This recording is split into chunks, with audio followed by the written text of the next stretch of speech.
Bismillahirrahmanirrahim. Assalamualaikum warahmatullahi wabarakatuh. Innal hamdalillah nahmaduhu wa nasta'inuhu wa nastahdihi wa nastaghfiruh wa na'udzu billahi min shururi anfusina wa min sayyiati a'malina. May yahdihillahu fala mudilla lahu wa may yudlil fala hadiya lahu. Asyhadu an la ilaha illallah wa asyhadu anna Muhammadan 'abduhu wa rasuluh. Allahumma shalli ala Muhammad wa ala alihi wa ashabihi wa man tabi'ahum bi ihsanin ila yaumiddin. Wa ba'du. Ya ayyuhalladzina amanu taqullaha haqqa tuqatih wa la tamutunna illa wa antum muslimun. Ikhwani fillah, rahimani wa rahimakumullahu jami'an. Bab selanjutnya dari kitab Al-Adab Al-Mufrad yang akan kita bacakan pada siang hari ini masih berkaitan dengan hak dan kewajiban seorang anak terhadap orang tuanya. Al-Imam Al-Bukhari memberikan perhatian lebih terhadap orang tua dalam kitab Al-Adab Al-Mufrad ini. Kalau kita lihat sampai halaman 16 masih membahas tentang hak-hak atau adab-adab kepada orang tua. Sekitar berapa hadis ini? 46 hadis. Ini menunjukkan betapa kedudukan mereka sangat berarti dan berharga dan sangat tinggi bagi kita anak-anaknya. Dan Rasulullah SAW pun pernah mengabarkan, beliau berkata, rogima anfuhu, rogima anfu sampai 3 kali. Rugi. Kemudian para sahabat bertanya, kalau ya Rasulullah, man huwa, siapa yang rugi itu? Rasulullah mengatakan, man adraka walidayhi indal kibari aw ahadahuma fadakhalan nar. Yaitu orang yang masih sempat hidup bersama orang tuanya sampai tua renta atau salah satu dari keduanya, kemudian dia termasuk neraka, artinya tidak masuk surga. Ini indikasi bahwa salah satu pintu di antara pintu-pintu surga yang bisa kita ketuk itu adalah melalui berbakti kepada orang tua. Maka ada seorang ulama yang saya lupa namanya, meninggal ibunya. Dia menangis ketika ditanya, kenapa engkau menangis? Ya, salah satu pintu surga yang tersisa bagiku sekarang sudah tertutup. Oleh karena itu, bagi kita yang masih komplit, ya, 2 pintu surganya, ayah dan ibunya atau salah satunya, maka mudah-mudahan ini jadi ladang amal bagi kita semuanya. Nah, bagaimana bagi kita yang orang tuanya sudah tidak ada? Nah, maka Imam Bukhari menyebutkan kitab ataupun judul bab sebagai solusi bagi kita yang sudah tidak ada orang tuanya. Beliau mengatakan, qala al-mu'allif rahimahullah, babu birril walidaini ba'da mautihima. Bab berbakti kepada kedua orang tua setelah meninggal dunia.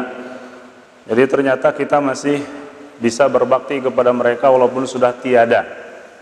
Kita akan bacakan hadisnya. Ini 1, 2, 3, 4, 5, 6, 7, 8, 9 hadis dalam bab ini. Kita akan baca yang induknya, kemudian hadis-hadis sebagai syawahid. Setelahnya kita bacakan sesuai dengan kebutuhan kita terhadap penjelasan hadis yang kita bacakan. Qala al-mu'allif rahimahullah, haddatsana Abu Nu'aim qala haddatsana Abdurrahman ibn al-Ghasil qala akhbarani Usaid ibn Ali ibn Ubaid an abihi annahu sami'a Aba Usaid yuhaddithul qauma qala. Hadis ini diriwayatkan dari Abi Usaid, seorang sahabat yang bernama Malik bin Rabi'ah As-Sa'idi, yaitu dikatakan seorang sahabat yang paling akhir meninggal dari kalangan Badr.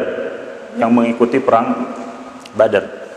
Qala kunna 'inda Nabi sallallahu alaihi wasallam faqala rajulun, ya Rasulullah. Ketika kami lagi berkumpul bersama Rasulullah sallallahu alaihi wasallam, berkata seorang dan bertanya kepada Rasulullah.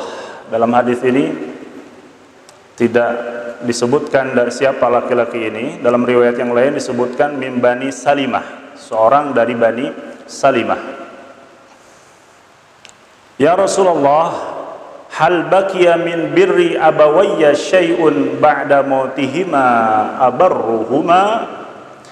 Wahai Rasulullah, apakah aku masih bisa berbakti kepada orang tuaku sepeninggal mereka berdua?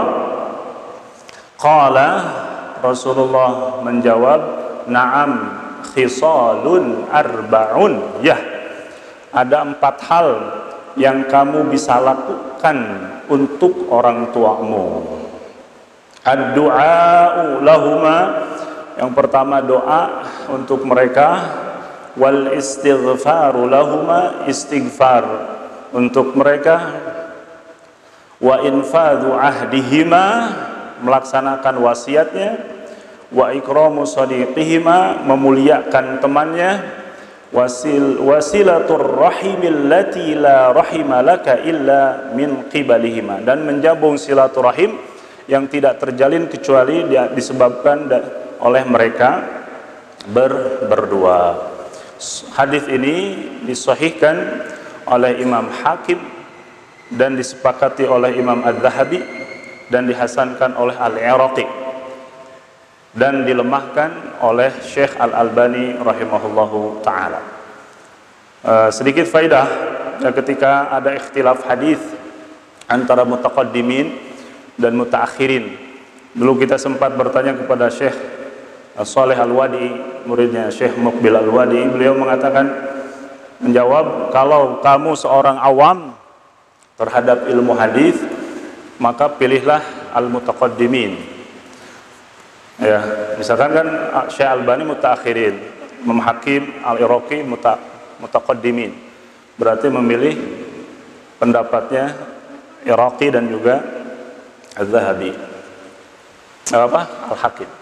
Tapi kalau kita seorang ahli hadis yang bisa meneliti, maka carilah yang lebih rajih. Kalaupun misalkan hadis ini lemah, tapi secara poin per poin nanti akan dibantu oleh hadis-hadis yang sahih setelahnya. Pertama, hadis ini dikatakan tadi ada 4 hal yang bisa kita lakukan setelah orang tua kita tidak ada. Yang pertama adalah ad-du'a lahuma, berdoa untuk mereka. Jadi salah satu amalan yang bisa dilakukan oleh anak yang sudah ditinggalkan adalah berdoa untuk keduanya. Ini didukung oleh hadis nomor 38. Hadis ini sudah kita hafal bersama karena sering dengar kalau di bis ya. Kalau dulu saya mau ke Bogor itu ada yang nantang, qala Rasulullah sallallahu alaihi wasallam, idza mata ibnu Adam in qata'a amaluhu illa min 3, shadaqatin jariyah, waladin salih. Apa yang kedua? Yang pertama sedekah jariyah, yang kedua ilmin yuntafa'u, ilmu yang bermanfaat, dan yang ketiga waladin salihin yad'ulah, seorang anak yang salih dan berdoa. Nah, ini penguat dalil yang di atas. Jadi dari hadis yang sering kita dengar ini, ya, sebenarnya kita itu berinvestasi di dunia ini 3 ini nih setelah kita mati itu, ya. Coba kita lihat kepada diri kita masing-masing, potensi apa yang ada pada diri kita sehingga kita bisa berinvestasi untuk akhirat. Kalau kita seorang yang berharta, maka jangan sungkan-sungkan untuk banyak bersedekah, berinfak, membantu orang yang membutuhkan. Karena sesungguhnya harta yang hakiki bukan harta yang dimiliki, yang dipegang, tapi harta yang kita berikan. Kalau kita seorang yang mempunyai ilmu, maka investasi kita mengamalkan, mengajarkan ilmu tersebut. Kalau kita ilmu tidak ada, harta tidak ada, maka yang terakhir apa? Perbanyak anak. Ya kan? Perbanyak anak, anak-anak yang soleh. Maka lihat potensi diri kita masing-masing. Ya, kita bisa memilihnya. Bayangkan kitab yang kita baca ini karya Imam Bukhari. Saya kira tidak hanya kita saja yang membaca sekarang kitab ini. Artinya karya Imam Bukhari ini pada hari ini, satu dunia ini mungkin ratusan bahkan ribuan orang yang lagi membaca kitab Imam Bukhari. Artinya pahalanya yang terus apa istilahnya MLP, multi level pahala yang tidak pernah berhenti terus.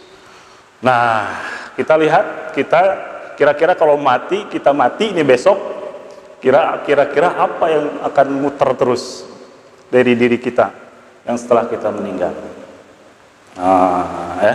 Jadi doa ini adalah muttafaq baik di antara para ulama bahwa doa seorang anak kepada orang tuanya atau kepada orang lain sampai ya berbeda pendapat, menyelisih pendapat siapa? Al-Mu'tazilah yang mengatakan doa siapapun tidak nyampe kepada mayit. Dalilnya banyak. Di antaranya dalam surah Al-Hasyr, walladzina ja'u min ba'dihim yaquluna rabbana ighfir lana wal ikhwanina alladzina sabaquna bil iman wa la tajal fi qulubina ghillan, dan selanjutnya.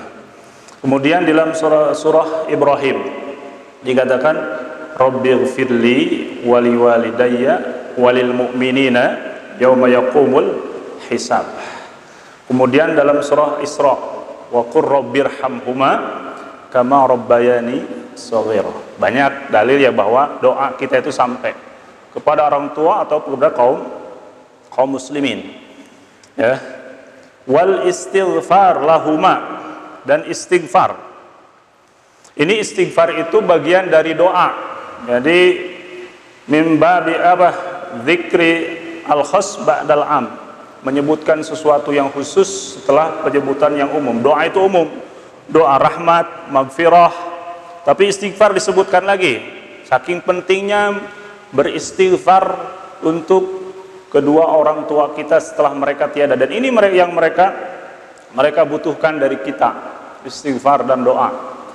Maka gabungan dari surah Ibrahim 41 dengan surah Isra 24, kita sering membaca doa Allahumma gfirli dzunubi wali walidayya warhamhuma kama rabbayani shaghira. Di sana ada doa rahmat, minta rahmat kepada orang tua, dan doa maghfirah keduanya. Maka hendaklah bagi kita sering mendoakan ini, doa ini terutama di dalam sehari itu ya, kalau kita sholat supaya tidak lupa, bisa disisipkan atau dimasukkan doa ketika sujud. Allah mengatakan aqrabu ma yakunul abdu min rabbih wa huwa sajid fa'akthiru ad-du'a. Di sini umum doanya, tidak dibatasi, termasuk doa kepada orang tua. Mungkin saja di antara kita yang di sini sampai dari pagi setelah membuka mata sampai sekarang nih jam 1 kurang 10 yang ditunggu-tunggu jam 1-nya gitu kan, oleh kita semua. Di antara kita ada yang belum berdoa untuk orang tuanya. Maka bagi yang belum berdoa silakan baca sekarang. Ya, saya kasih waktu 10 menit. Ya, sampai jam 1.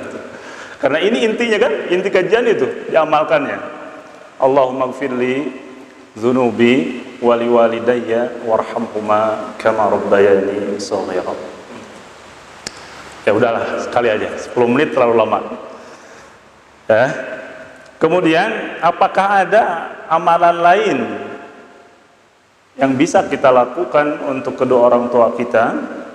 Maka Imam Bukhari mencantumkan dalam hadis nomor 39, hadis dari Abdullah ibnu Abbas, anna rajulan qala, bahwa seseorang bertanya, Di dalam riwayat ini tidak disebutkan siapa rajulnya. Dalam riwayat yang lain disebutkan Sa'ad bin Ubadah. Hadis ini sahih, disahihkan oleh Syekh Albani. Ya Rasulullah, inna ummi tuwfiyat walam tusi. Wahai Rasulullah, ibuku meninggal dan belum berwasiat. Afayanfa'uha an atasaddaqa anha? Apakah bermanfaat kalau saya bersedekah atas ibu saya? Qala na'am. Rasulullah mengatakan ya. Berarti amalan yang selanjutnya adalah apa? Sedekah untuk orang tua, ya, yang sifatnya jariah seperti wakaf, bangun masjid, madrasah dan lain sebagainya, ya. Kemudian apalagi adalah riwayat Bukhari dan juga Muslim tentang haji, tentang puasa juga, apalagi ya tentang puasa, ya, ketika itu adalah nazar atau sesuatu yang diwasiatkan. Kemudian bagaimana kalau al-amal badaniyah, amal-amal badaniyah seperti qiraatul Quran, bacaan Quran. Biasa kita misalkan baca dalam satu kali duduk surah Al-Baqarah, sebelumnya diniatkan ini untuk ibu, ayah. Nah, ini kata para ulama, khilaf di antara para ulama. Jumhur mengatakan sampai, Maliki, Hanafi, Hambali, kemudian juga siapa tadi yang sebutkan? Hanafi, yang Maliki, Hambali mengatakan bahwa hal tersebut sampai, dan Imam Asy-Syafi'i mengatakan tidak sampai. Kemudian ditolong Imam Ibnul Qayyim dalam kitab Ruh mengatakan sampai. Kemudian Syekh Ibnu Taimiyah pun mengatakan sampai. Tapi beliau mengatakan lakin laisa min amalis salaf, tapi walaupun sampai hendaknya dihindari karena bukan termasuk amalan yang dilakukan oleh para salaf. Kenapa? Karena tidak ada riwayat yang mengatakan bahwa Nabi misalkan sallallahu alaihi wasallam membacakan Al-Fatihah atau ayat-ayat tertentu kemudian dihadiahkan kepada istrinya tercinta Khadijah ataupun sahabat-sahabat yang lain. Begitupun Syekh bin Baz mengatakan sampai, tapi hendaknya dihindari, ya. Beliau mengatakan wa qaulul jumhur lahu hadzun fil wijahah fala nushaddidu alaihim fil inkar. Tetapi jangan keras-keras mengingkarinya. Ala kulli hal, Syekh Muhammad bin Shalih Al-Utsaimin walaupun beliau mengatakan ini sampai, tentunya yang diarahkan oleh Rasulullah itu lebih baik. Rasulullah mengatakan waladin sholihin yad'u lahu, seorang anak yang berdoa. Ini tentunya lebih mudah kita lakukan, ya, kapanpun dan dimanapun. Berdoa kepada orang tua adalah sesuatu yang terbaik dan yang ditunggu-tunggu oleh siapa? Kedua orang tua kita, dan semuanya bisa melakukan ini. Taib. Wa infadhu ahdihima, yang ketiga adalah melaksanakan wasiatnya, wasiat orang tua, ya. Wasiat misalkan siapa yang mau meninggal duluan baru diaminkan, jangan contoh di sini. Kemarin saya ketika ke imigrasi, ada yang seorang yang sepuh yang ditanya oleh mudir, Ustaz, Bapak katanya usia mau berapa lagi gitu. Tiba-tiba minggu berikutnya sudah dipanggil. Allah yarham. Seseorang misalkan mau meninggal, berwasiat, tolong itu harta saya yang sebelah sana yang setanah sedikit, yang 4 hektar itu salah, 4 hektar itu, 1 hektar atau 2 hektar untuk pesantren Al-Ma'tub kedua. Maka kewajiban bagi ahli warisnya melaksanakan wasiat itu kalau terpenuhi beberapa syarat. Di antaranya ketika wasiat itu dia baligh, berakal, dan ulama yang lain mengatakan lagi sehat, bukan lagi sakit menghadapi kematiannya. Yang kedua, tidak lebih dari sulus. Tidak lebih dari berapa? Sepertiga harta bukan untuk ahli waris. Dan yang ketiga, laisa lil waris. Wasiatnya bukan untuk ahli waris, artinya bukan ahli waris yang akan mendapatkan. Karena ini akan menimbulkan keretakan di antara keluarga. Maka melaksanakan wasiat itu wajib ketika terpenuhi syaratnya. Terlebih-lebih wasiat membayar hutang, hak-hak yang belum terpenuhi, maka itu harus dipenuhi oleh ahli warisnya. Kemudian yang istighfar tadi belum saya sebutkan dalil pendukungnya. Dalil yang istighfar itu tadi nomor 36, hadis riwayatkan oleh Abu Hurairah, turfa'u lil mayyiti ba'da mautihi darajatuh. Kembali lagi sedikit filenya ke belakang. Mudah-mudahan nyambung. Ya, karena khawatir kalau kita menganggap hadis yang atas itu dhaif, maka tidak bisa dijadikan sandaran. Turfa'u lil mayyiti ba'da mautihi darajatuh. Si yang meninggal diangkat derajatnya di akhirat. Fayaqul Rabb ayu syai'in hadhihi. Kemudian dia bertanya, si mayit itu kepada yang lagi tidur. Ya, bertanya, ya Allah, dari mana saya bisa diangkat derajat ini? Kemudian Allah mengatakan, waladuka istaghfara laka. Anakmu meminta ampunan untukmu. Kemudian infadhu ahdihima wa ikramu sadiqihima, memuliakan teman ayah kita. Kemudian Imam Bukhari mencantumkan 3 hadis untuk mendukung hal ini. Pertama, hadis dari Abdullah ibnu Umar, yaitu ketika beliau pergi ke Makkah bertemu dengan seorang Arabi, seorang Badui. Kemudian dia melihat seperti kenal. Ditanya, kamu itu anaknya si Fulan ya? Yaitu temannya ayah beliau, yaitu Umar ibnul Khattab radhiyallahu taala anhu. Kata si Arabi itu, betul, saya ibnnya si Fulan, temannya siapa? Umar ibnul Khattab. Aku adalah Abdullah ibnu Umar. Ya. Kemudian Abdullah ibnu Umar mengasih kendaraannya yang lagi dipakai. Ya. Apa itu? Keledai. Kemudian memberikan sorbannya.